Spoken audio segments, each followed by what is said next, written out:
What is the function of the law? When asked this question, most of us would answer easily, laws are intended to maintain order and promote justice, and as members of society, we uphold them. But what happens when those laws promote and spread discrimination and bigotry? In this episode of Origin of Everything, we'll be analyzing the discriminatory history of US law, tracing its origins in colonialism to the present-day penal system. In order to deconstruct this troubling history, we'll be looking at 4 distinct time periods of US law. First, we'll look at the foundation of legal discrimination based on race during colonialism. Next, we'll examine the system of chattel slavery to see how the legacies of colonialism translated into ongoing legal subjugation for Black subjects in the US. Third, we'll explore how Jim Crow laws extended legal discrimination into the 20th century. And finally, we'll discuss how the concepts of being tough on crime in the latter half of the 20th and early 21st century allowed the continuation and expansion of discriminatory laws under the umbrella of mass incarceration. By tracing this timeline, we'll be looking at the ways discriminatory legal practices have always disproportionately impacted Black and brown communities, and how these legacies and laws continue to have adverse effects on vulnerable communities to this day. But before we get into the heart of how laws and sentencing structures can be discriminatory, we should clarify a few key terms, namely crime and punishment. And no, I'm not talking about the Dostoevsky novel of the same name. I'm talking about crime or breaking of laws and punishment, as in the penalty you pay as a result of being found guilty of committing a crime. Although we often think of these things as directly correlated, think of the old adage, if you do the crime, you've got to do the time, there's actually not a direct relationship between how much crime is committed and what types of punishment are meted out. In his book, Thinking About Crime, Sense and Sensibility in American Penal Culture, Professor Michael Tonry notes that nations with remarkably similar crime rates often have vastly different sentencing and punishment standards. He determines that crime rates and punishment rates often don't align, and that governments decide how much punishment they want. He writes, "This can be seen by comparing crime and punishment trends in Finland, Germany, and the United States between 1960 and 1990. The trends are close to identical. Violent crime rates in all 3 countries grew by a factor of 3 to 4, and homicide rates more than doubled. Yet the US imprisonment rate quadrupled in that period, the Finnish rate fell by 60%, and the German rate was broadly stable." So in this example, we see 3 countries with almost identical crime trends, with 3 starkly different ideas of punishment. Therefore, when we analyze how laws are broken and punishment is assigned, we have to look at why societies change their stances on crime and punishment. Tonry attributes this to a few factors, 2 important ones being moral panics and the sensibilities of a society. Moral panics, as he describes them, occur when a society sees a moral or social issue and overreacts as a result, which usually leads to increased rates of punishment or more severe punishment for offenders. Another cause is that societal sensibilities, or the attitudes and beliefs of the society, often change, which in turn changes the types of acts we consider crimes and the types of things we consider as just punishment. So although we're often taught to look at crime as directly correlated to punishment, there's actually an argument to be made that they're working somewhat independently of each other. Which brings us to our first stop in the history of legal discrimination in the United States: colonialism and slavery. After colonies were established in North America, colonists were subject to the laws and customs of England. In their essay Situating Colonialism, Race, and Punishment, Professors Jeeta Chowdhury and Mark Beeman explain how the development of slavery in the North American colonies, and later in the early United States, became dependent on the passage of discriminatory laws that specifically targeted people of African descent. They detail how, although the concept of discrimination based on ethnic or social groups dates back to antiquity, the idea that race was entirely based on skin tone and physical features evolved alongside the emergence of chattel slavery.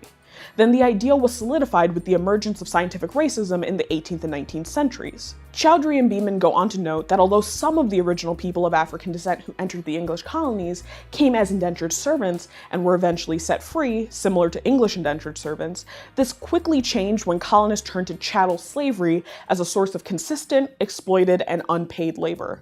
They write, "In other words, slavery seems to have evolved in part as a punishment reserved for Africans originally indentured. English indentured servants, presumably protected by English rights and the Christianity they shared with their masters, avoided such punishment. From the 1640s through the 1660s, with the principle of lifelong involuntary servitude established for Africans in colonial America, individual colonies began enacting legislation declaring Negroes sent to the colonies and their offspring slaves for life. In short, slavery in British colonial America became a punishment for being Black. With this important distinction, colonial America created the system of chattel slavery that sentenced Black people to perpetual servitude. Slavery created an explicit relationship between race and the law from the earliest foundations of American society. And this new legal category meant that new forms of punishment and torture were invented to accommodate this shift in who could be considered a full person under the law.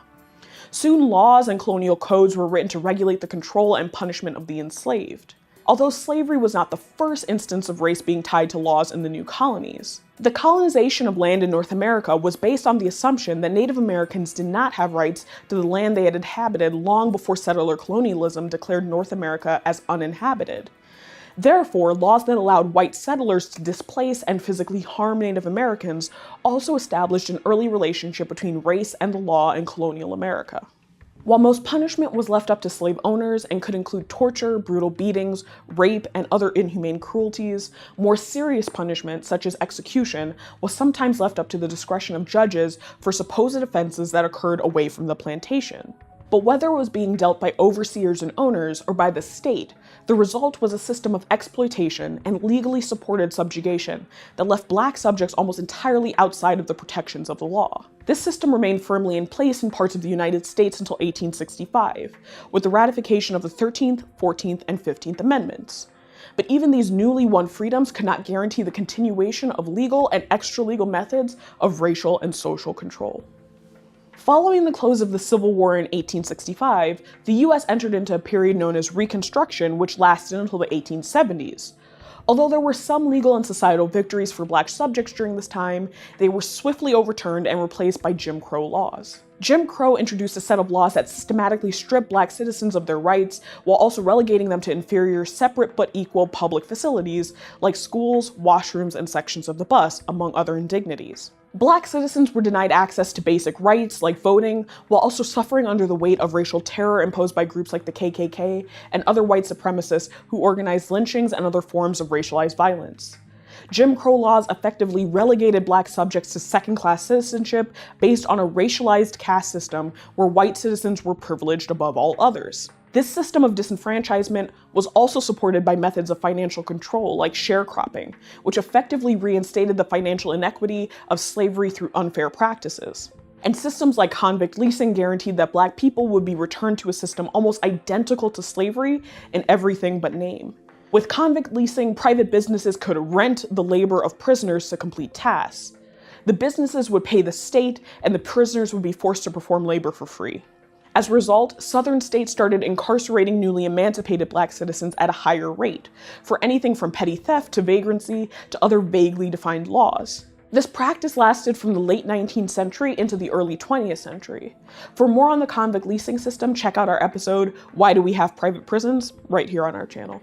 The story of Jim Crow finally came to an official end with the emergence of the modern civil rights movement of the 1950s and 1960s, when civil rights leaders and activists fought to have these decades-long practices rolled back. But that only led to new ways of racialized legal discrimination. In her book, The New Jim Crow, legal scholar, civil rights lawyer, and advocate Michelle Alexander details the relationship between race and continued legal discrimination in the form of mass incarceration. In the 1960s, the prison population in the United States was around 200,000, but by the early 2000s, that number had exploded to over 1.5 million people in prison, with hundreds of thousands in other penal facilities. Think youth facilities, jails, and immigrant detention centers. And much of that increase can be attributed to Reagan-era war on drugs policies, although the war on drugs was first popularized by the Nixon administration in the 1970s. Popular wisdom connects these policies to the rise of crack cocaine across the US. However, according to Alexander, the official political campaign in 1982, known as the War on Drugs, actually predates the rise of crack cocaine addiction it was commonly assumed to address. She writes, "A few years after the drug war was declared, crack began to spread rapidly in the poor Black neighborhoods of Los Angeles and later emerged in cities across the country. The Reagan administration hired staff to publicize the emergence of crack cocaine in 1985 as part of a strategic effort to build public and legislative support for the war. The media campaign was an extraordinary success. The media bonanza surrounding the new demon drug helped to catapult the war on drugs from an ambitious federal policy to an actual war. Because of its cheaper price, crack cocaine use spread more rapidly in poor communities than its more expensive counterpart powder cocaine. After the war on drugs picked up popularity and speed, we began to see the rapid incarceration of minorities, oftentimes for non-violent drug-based offenses as a result. And those arrested for crack cocaine-related charges face much more severe sentences compared to other drug offenses. For example, it was common practice to follow the 100-to-1 rule. An op-ed in the New York Times explains, "In what's known as the 100-to-1 rule, federal law mandates a 10-year sentence for anyone caught with 50 grams of crack, about the weight of a candy bar.